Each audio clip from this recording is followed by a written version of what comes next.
That could have been your daughter, that could have been your mother, that could have been your aunt, that could have been one of your family members. And it's just not happening with women, it's happening with men too. So I want everybody to be aware of what's going on. Hello and welcome back. Today's story is a particularly difficult one as it deals with topics of sexual assault and graphic details of death. We're talking about the disappearance and murder of Vanessa Guillen, a 20-year-old soldier who was stationed at the largest military base in the country, Fort Hood. Vanessa Guillen was born September 30th, 1999 in Houston, Texas. Growing up, Vanessa was an incredibly athletic person. She was super strong and fast and took those talents with her into high school. There, she joined the soccer team as well as track and field. She told her mom, Gloria, that it was her passion. You could see that being active was something that brought her so much joy. Vanessa graduated high school in 2018 in the top 15% of her class. Soon after this, she enlisted in the Army, something she had talked about doing since she was very young. Everyone in her family could see how exciting this new chapter was to Vanessa. Vanessa told her family that she would be stationed in Texas at Fort Hood, which was only a 3-hour drive away. Vanessa was incredibly close with her family. They talked every day, so being this close made everything that much better. While Vanessa was there, she worked as a small arms repair soldier, making sure that all of the weapons were in good condition, functioning, and maintained inventory. Despite her being stationed 3 hours away, Vanessa would visit her family every weekend in Houston. Family meant everything to her, and it didn't matter how long she would have to travel. She did it because she loved her family and wanted to be with them whenever she could. She didn't have difficulty making friends and had a few close pals that she hung out with all the time. But Vanessa's family really started to notice a significant change in her.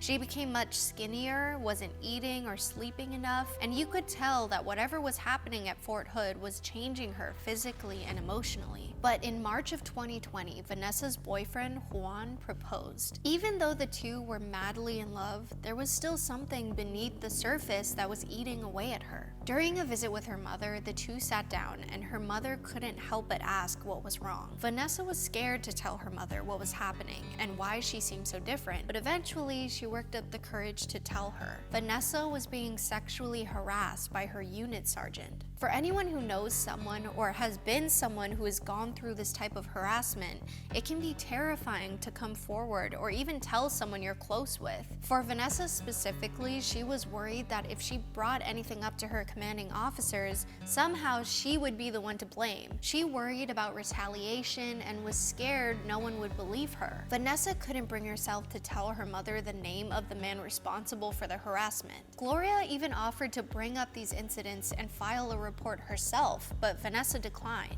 Despite being scared of the outcome, Vanessa told her family that she was going to file a report. Early in the morning on April 19th, 2020, Vanessa got up from the bed she and her fiancé Juan were sleeping in. She kissed him and left to make the 3-hour drive back to Fort Hood. Sadly, this would be the last time anyone in her family would see her. On Wednesday, April 22nd, Vanessa was supposed to go on a hike with one of her Army friends, Tay, after she had completed her work for the day. At around 10:23 a.m., she sent a text message to specialist Aaron Robinson confirming the serial number of a specific weapon. According to a witness, she exited the room she was working in to meet Aaron in another arms room, but she left behind her car keys, barracks room key, ID card, and bank card in the other room. According to Aaron, he had given Vanessa some paperwork and read off serial numbers to her, but she left, and that was the last time he had spoken to her. Quite a bit of time had passed, and Tay hadn't heard anything from Vanessa. When the clock hit 6 p.m., he started looking for her. He went to her room, knocked on the door,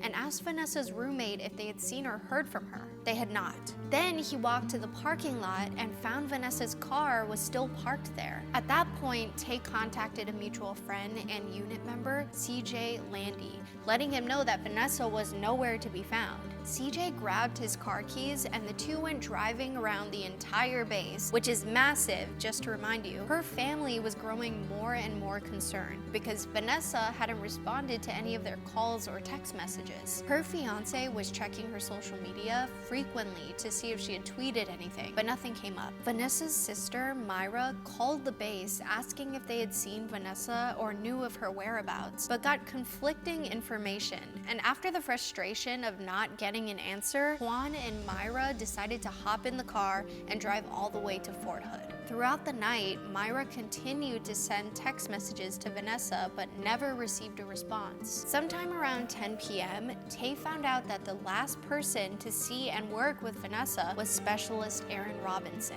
When he called Aaron's phone, he didn't have much information to give them, saying he hadn't spoken to her and acted pretty unfazed about the entire situation. Interestingly enough, 2 witnesses in mid-May of 2020 said that they saw Aaron wheeling a large box called a tough box out from the arms room and loading it into his car. The box was definitely large enough to carry a body and looked very heavy. Juan and Myra arrived at the base around 3 in the morning and called the staff sergeant but were told to return the next day. However, when they arrived again on the 23rd, the only information they were given was that Vanessa's belongings, not including her phone, were all found in the arms room she was working in, but that Vanessa herself was nowhere to be found. She was reported missing that day. That outcome was incredibly frustrating.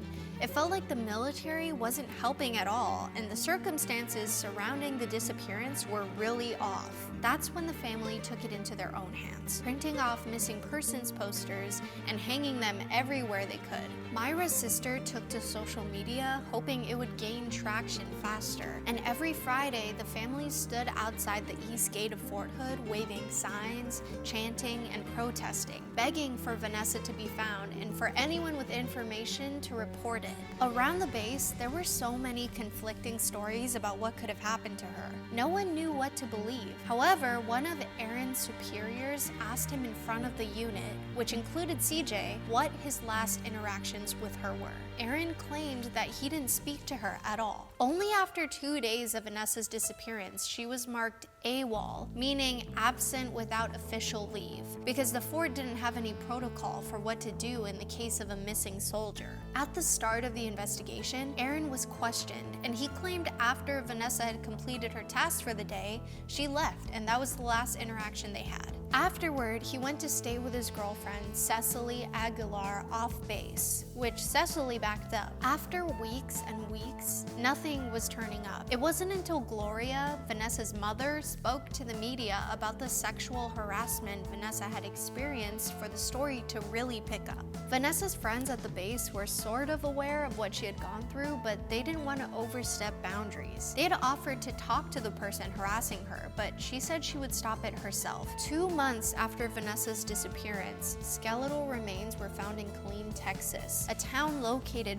close to the base. However, these belonged to another soldier from Fort Hood, Gregory Morales, who was listed as a deserter after going missing in August of 2019. Investigators didn't seem to pay any mind to Aaron, who was the last person to see her because he was questioned early on in the investigation. His phone was searched, but they didn't find anything. They cared more about pinning it on CJ or Tay. The two were bombarded with questions like, did you ever find her attractive? Did you go hiking, assault her, and leave her out there? After all of this, it seemed like nothing would ever come up. That is until investigators discovered a phone ping in Belton, Texas, next to the Leon River, mere hours after Vanessa had gone missing. It had come from Aaron's phone. Aaron had made multiple phone calls to his girlfriend, Cecily Aguilar, that very evening. When questioned, Cecily claimed that the two were searching for her missing phone, which was the reason for the multiple phone calls in the middle of the night. Cecily was not only dating Aaron Robinson,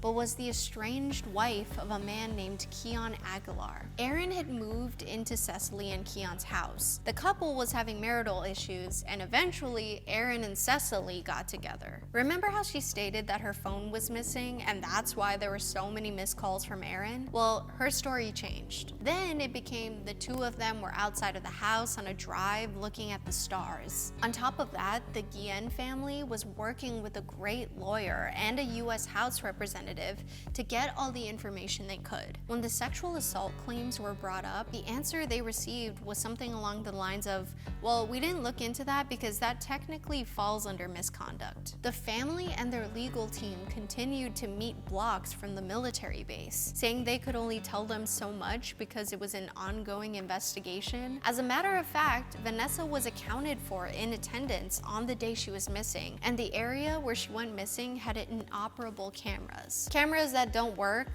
on a military base. It wasn't until intense pressure from the family that the Army admitted there was foul play. Investigators and a group called EquiSearch, founded by Tim Miller, began their search of the Leon River area. They found a small area that was burned and half a tough box slightly burned, but no human remains. However, on June 30th, a group of contractors came across a really foul-smelling odor in the same area investigators had been searching. It was there that 3 separate shallow graves containing human remains were found. They had been burned and covered in concrete. Tim Miller, the founder of EquiSearch, said that it was one of the most sophisticated burial sites he had ever seen. Vanessa had finally been found after months of searching. Later that day, Army investigators questioned Cecily yet again, and she confessed to helping Aaron in the disposal and dismemberment of Vanessa's body. On the last day Vanessa was seen, she was bludgeoned to death by Aaron with a hammer in the armorer room. It was there that he put her into the large tough box, left the base, and then returned later to load it into his car. Around the time of the discovery, Aaron was held in a conference room at Fort Hood for hours. At one point, he ran out of the room and was chased by multiple soldiers, but he got in his car before they could catch him. Cecily helped authorities find his location, and once they did,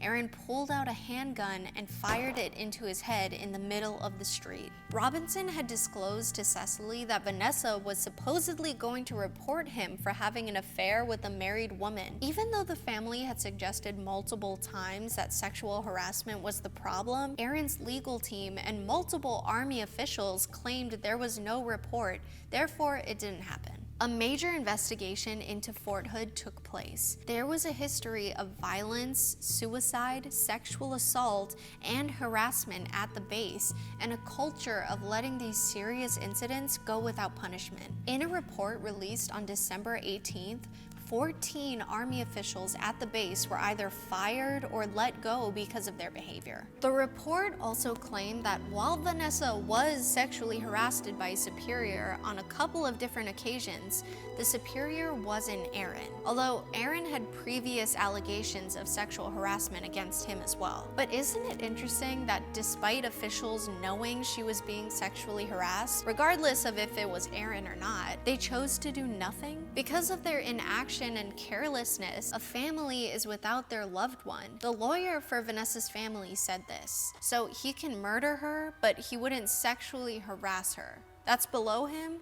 And if he did not sexually harass her, well then why the heck would he bludgeon her to death? President Joe Biden recently signed the I Am Vanessa Act into law. This allows soldiers who had been sexually harassed or assaulted to report outside of their chain of command, protecting them against retaliation from other officers, and giving the claim to a third-party investigator to look into and research. Vanessa's sister, Myra, said she hopes that these changes will give others a chance to be heard. Believe survivors. When someone comes to you with claims like these, believe them and make space for them. It isn't easy to come forward, especially when there is still such a stigma, and oftentimes authorities don't fully believe them. This is to help all affected by sexual harassment and violence. This can happen to anyone, no matter your gender, and it's up to us to believe, protect, and help wherever we can. Thank you so much for watching. I'm Brandi. See you next time on Killer Bites.